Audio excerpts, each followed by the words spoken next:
Hello everyone, Ryan here with Product Impressions. I've been wanting to get rid of cable for a while and I just didn't want to get rid of the DVR features, so I thought I would try out the new, well not really new, but the Fire TV Recast from Amazon. I've got a Fire Stick in my TV, so this should in theory work pretty well, and right now I've got some rabbit ears on my TV that is mounted on the wall, and those rabbit ears extend virtually all the way to the top of the ceiling. So if there's any way that I can put it somewhere not right there, quite as obvious, right in the middle of the living room, that would be great. So I'm going to try setting this up in a few different places to see where I can actually get good reception and make sure that this actually streams through the Fire Stick that I have on the TV. And yeah, let's get this thing set up and see how it works. Alright, so let's go ahead and walk through some advantages and uses for this Fire Recast. One thing that I would really like to point out that I did not even expect or anticipate, maybe I should have done some better research, is that you don't have to have the antenna anywhere near the TV. I originally had some rabbit ear antennas up here on top of the TV, and it was kind of an eyesore, and I'm honestly very happy that I don't have to have it up there. Plus, I actually get better reception where I found to put the TV antenna. When it was up here, I was missing like 2 of the major networks. I put it on the other side of the apartment. I got those networks in, but I was missing one of the other ones. And I managed to find a place in the middle where I actually get all of the major networks. I can actually record anything on the major networks. Plus there's a lot of other free channels that run online that you can get through this as well. One thing that is also nice is this is just looking at it through a Fire Stick. And you have an option right here for live TV, and you can see that you actually do have a guide. So through this you can, for some reason it almost never actually starts on the actual TV channels. It starts somewhere in the random BS streaming channels. So it's a little frustrating that you have to scroll all the way up to the top in order to actually get to your TV channels, but you can save channels on here. So here I've just saved the major networks: ABC, CBS, Fox, NBC, and ION, not a major channel, but it just seemed like one that might have decent shows.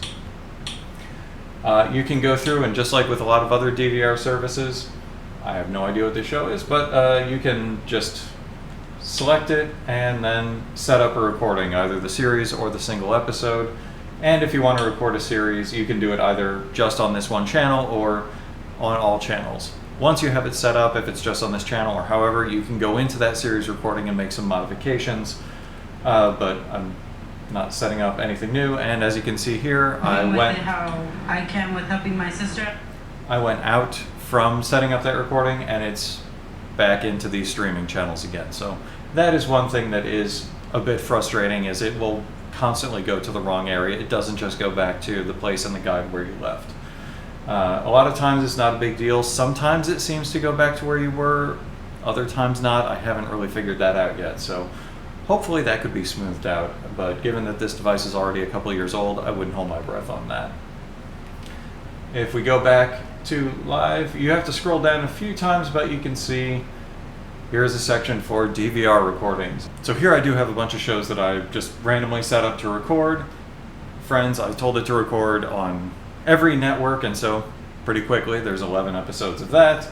Other shows not so much, but if you go into one of these shows, on this main screen it will default to showing you the most recently recorded episode. So if you just hit Watch Friends, it'll come up with the most recent episodes. Otherwise, you can go into the recording options to change if you the way the series is set up. If you need it to start a minute early or stop a minute late, you can set it up there.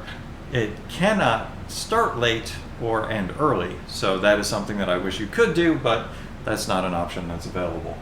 And there is also a protection that it puts onto the recordings. This is something else that you can change. When it's protected, it's not going to erase any protected recordings when you are running out of space. But it by default seems to put all of them on as protected. I haven't completely filled this thing because I haven't recorded 150 hours worth of television, but that's just seems to be how it works. If you want to watch particular episodes, you can just go down and scroll through all of the episodes to pick which one that you want to play. One thing that I have noticed, I don't know if it's just a matter of where my antenna is set up, but every single recording that I make, you get a message about poor video quality. Not a big deal, you just hit OK, and every time it has actually played just fine. Every once in a while I'll see a little bit of pixelation to it, but not a lot. You can see it's taking a minute to load, but there it goes. It always starts off a little bit grainy and then clears up a little bit, but it's definitely not completely HD. It's 720 instead of 1080, so it's not quite as good as you would get direct with an antenna into the TV or through a cable service or something like that. But it is a DVR that is a one-time fee. You got the guide, you don't have to pay any follow-up, any other monthly subscription fees or anything like that. Another odd thing as far as going through the recordings are concerned, when you're wanting to fast forward, the forward and back actually works a lot more like a podcast app than a DVR. So if you press forward, you can see down there, it skips forward by 30 seconds every time that you hit the button. Or if you hit back, it will go backwards by 10 seconds. So in that way, you can move forward or back. If you want to actually fast forward, you have to press and hold, and then you get the options of fast forward, faster, and fastest.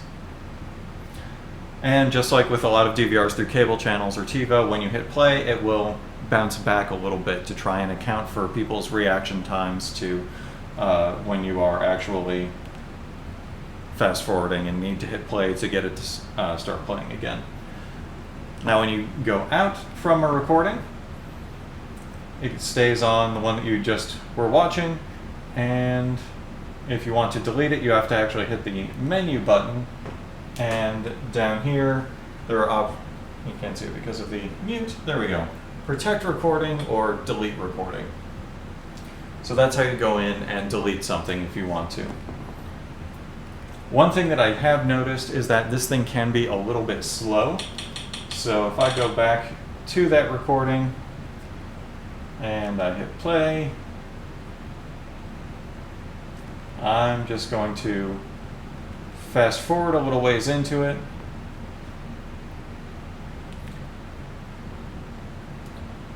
And if I pause this and go back, it takes it a minute to actually adjust there.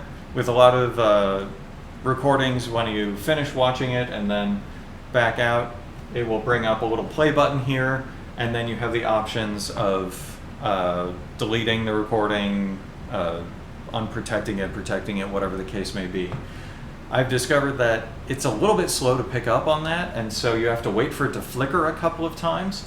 Down in the corner there, where the play button will be, there's also a bar, just like you see here, showing how much of the episode has been going through.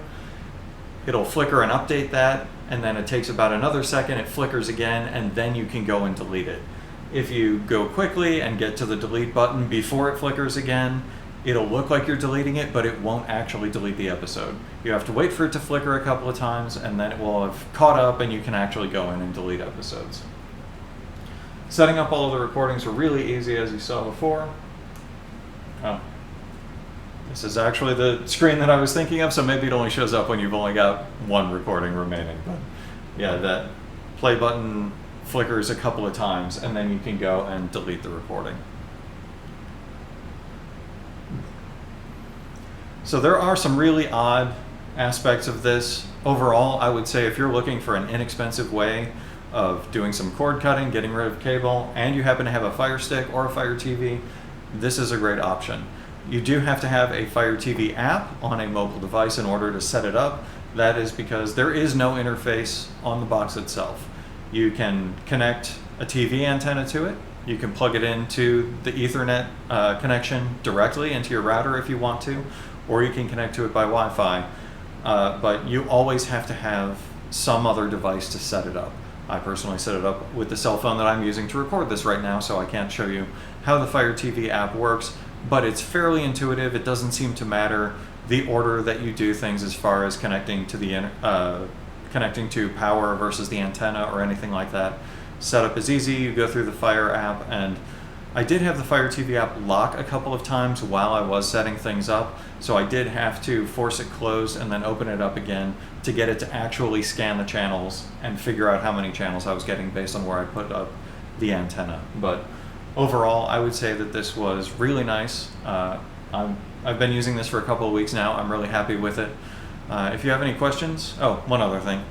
There are a couple of different versions of this. I believe it's $230 for one that has 2 tuners and can record 75 hours, or $270 for one with 4 tuners that can record 150 hours. So with that relatively small price difference, I went ahead with the larger one with more tuners. So, if I happen to want to record every late night comedy show that is on network television, I can set it up and record all of them. So overall, a lot of flexibility, no recurring payments, $230, and you've got a functioning DVR that just runs through the Fire Stick as well, and you can set up the antenna anywhere you want. So mine just happens to be in a different room.